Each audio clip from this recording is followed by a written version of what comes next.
Today we're going to be talking about some of the most underrated suburbs around the Triangle. When people reach out to us, they always think about the same places like Raleigh, Cary, Durham, Chapel Hill, but we are going to hit some of our favorite places that are a little bit outside of that realm that we think make a great home. So stick around.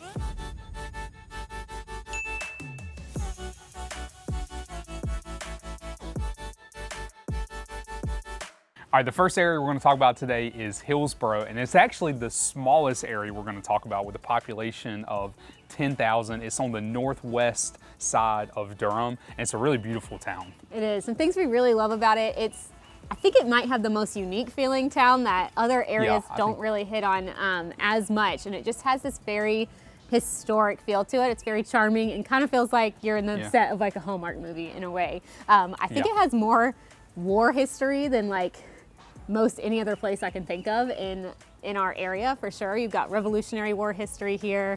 A signer of the Declaration of Independence actually called Hillsborough home. You have Civil War history here, a lot of Native American history, just a lot to do here. So if you are into history, even if you don't choose to live here, it's definitely a fun place to go and spend the day, walk around downtown and learn a little bit about things that happened here in the Hillsborough area, especially hundreds of years ago. But like Zach said, it's one of the smallest towns in the Triangle, but despite that, something I really like about it, I feel like though you're going to find yourself driving into Durham a lot for like big shopping, you do have a lot that's still already here, and Hillsborough feels very established. There's not a ton. It feels very local, like a lot of the shops are local.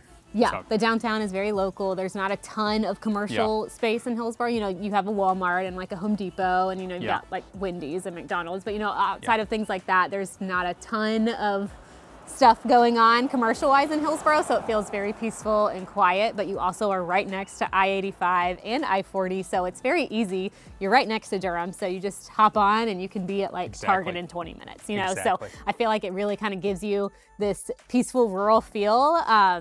Not necessarily rural as like, it's not all farmland or anything. There's also smaller neighborhoods and subdivisions in the area, but there's just something unique and special about Hillsborough. And it packs a punch when it comes to nature access, whether it's, you know, local parks or the river walk that follows the Eno River, or even the local farms you can visit and take your kids to. It just, I think the nature aspect of Hillsborough really packs a punch for an area that's so small.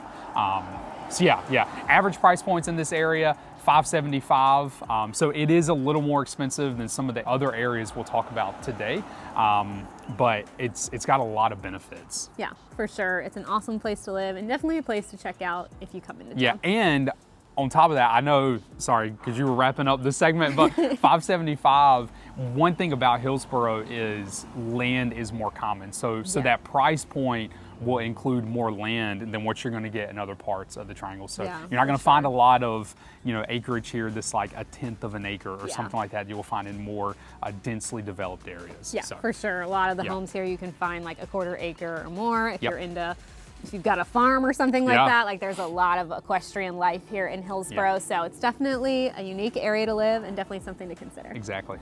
All right, so next on our list is Wake Forest. Wake Forest is not as small of a town as like what something like Hillsborough is, but still an area that a lot of people don't really think about when they think about making a move to the Triangle.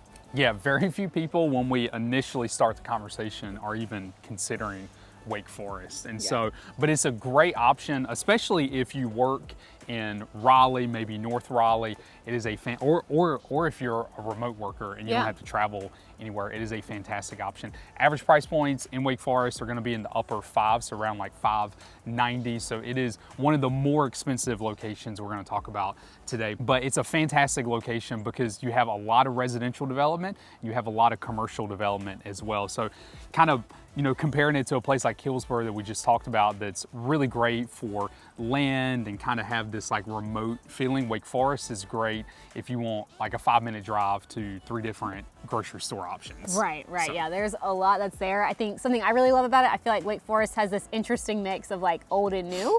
Some of the other suburbs around Raleigh sometimes feel like everything has been developed in like the last 5 years. And to be fair, a lot of Wake Forest has been developed Yeah. in like the last 5 to 10 years, but you still have like the beautiful southeastern campus, downtown Wake Forest, that Which feels is very historic. The and- old Wake Forest University Right, campus, yeah, which is in yeah. Winston-Salem, which is very confusing. Yeah. Wake Forest is in Winston-Salem. Yeah, so it's but- not Wake Forest University, oddly, it's Southeastern. But so you've got Southeastern in that there, which is really beautiful, the historic Yeah. homes downtown, and then you have like Joyner Park, which is a very well-established park in the area. Yeah. So you have this good mixture of like new and old there, which I really like. And then you also, you know, back to having land. Now there's a lot of lots and stuff with the new neighborhoods in Wake Forest Yeah. that you're not going to have any land, but there's also a good amount of new construction out there that's Yeah. like estate home, custom build type stuff where you can have a lot of a Yeah. larger lot and a bigger home. So that kind of makes Wake Forest really unique from the rest of the triangle. Exactly. All right, next up on the list is Holly Springs, which is on the southwest side of Raleigh. I love Holly Springs. To call it underrated is probably a stretch, but again, it's just when we first have initial conversations with folks, Holly Springs is typically not on the list of areas that they are considering, Yeah. but it is a fantastic option, especially if you're looking in that southwest side, like a Cary or an Apex. Holly Springs is incredible. Yeah, and the reason I put it as underrated is because most people think about Cary when they think about Yep. that like southwest of Raleigh location, and Holly Springs has a very similar vibe to Cary, and it's kind of close in proximity to Cary and Apex, but it has its own unique flair to it. Yeah, I think it has a different vibe than Cary. Yeah. I think Cary feels very established. Holly Springs feels very Yeah. new. Right. It feels fun. I don't know another way to. I think the neighborhoods there are lively. Like when I go to Holly Springs and I pull into the neighborhoods, there's typically kids playing in the streets. There's people out walking and running. And I'll be honest, I don't see that everywhere I go. Sometimes I drive through neighborhoods and it's just like dead. It's like where are the people? But in Holly Springs, it's just so active. It just I don't know. It's a great place. I love Holly Springs. Yeah, Zach's saying that about our neighborhood because he's one of the people that never wants to go outside. Just becoming an old grump. But yes, Holly Springs, the reason I say it kind of feels like Cary, it's got a lot of like parks and green space, and I feel like it was Yeah. kind of developed, and Apex similarly, they're kind of like, I feel like they kind of tried to be like Cary in their own unique way. Yeah. You know, they aren't like big urban centers, but you know, Yeah. they have a lot of great green space and parks and greenway trails like Cary does. So that's why I say they kind of can have a similar feel to them. Holly Springs is the most expensive on It our is. list, and it's actually one of the most expensive places in the Triangle, which is kind of surprising in a way, Yeah. but not in a way as well. It's around $650 is the average for a detached home in Holly Springs Yeah. in the last 6 months or so. But like Zach said, it's very fun. So I think, you know, you have these really incredible neighborhoods, probably some of the best neighborhoods in the Triangle. 12 Oaks, Sunset Ridge, some of the most beautiful neighborhoods that Yeah. I can think of in the Triangle. You know, tree-lined streets, amazing homes that don't feel cookie cutter but are still on the newer side, and then just incredible amenities. Like I feel like every time you're in a neighborhood in Holly Springs, you feel like you're like at a resort somewhere. Yeah. You know, they've got incredible pools, tennis courts, things like that. Yeah. Like 12 Oaks has a big golf club. You know, there's just a lot, like Zach mentioned, a lot to bring people out of their homes, and so that's why it kind of has this fun feel to it. Exactly. And then as far as population size, very similar to Wake Forest. So Wake Forest was right at 50,000. Holly Springs is going to be right at 50,000 as well. Yep, and it's a growing area. You know, I feel like, you know, they have had a lot of new construction in the last few years. There's still a lot of it, but Yeah, it's there's not a as much ton. as like Wake Forest has going on right now, I Yeah, would say. there's a lot in Holly Springs. Though. Yeah, there's a lot going on, but it's a really fun place to be, and it's been fun to watch it kind of develop and come into its own. They're doing some more additions to their downtown. They do not have a historic downtown, but they're adding a little more to their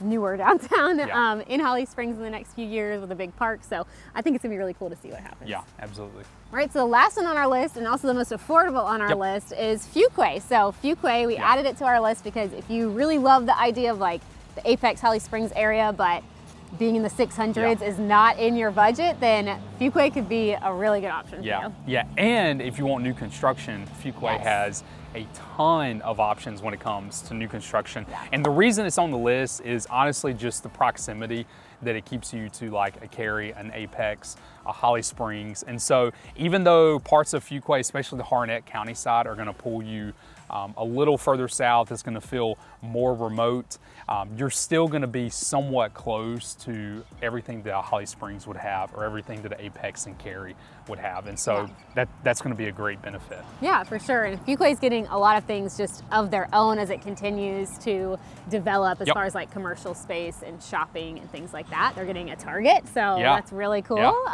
But yeah, like Zach said, a ton of new construction in Fuquay. I mean, it's probably between Fuquay and like Wendell, Wake Forest has a lot too, but in Clayton, but Fuquay, like right over the last 6 months or so, like over half of the inventory has been new construction in Fuquay. So if you love the idea of a new home, you want a bigger square footage and don't want to be in the 6s, you know, you could find a new home in Fuquay in the 4s that's a decent size, a detached home. So, you know, it's definitely a more affordable option than some of the others we've talked about today, and definitely a more affordable option than its neighboring town, Holly Springs. Yeah, and I know Cindy mentioned the 4s. The average price point in Fuquay is right around $475. So the average is in the 4s, and the population size is going to be, I think, what, 30, it was 35, 36,000. Yeah, so kind of in the middle between, you know, Hillsborough was the smallest, and you had Wake Forest and Holly Springs up in the 50s. So Fuquay's kind of right there dead center. I'd give Fuquay only a couple more years before it hits that 50 mark. With the amount of new construction, it's going to hit the 50 soon too. I think it's going to be very comparable in size to a lot of those cities. So, you know,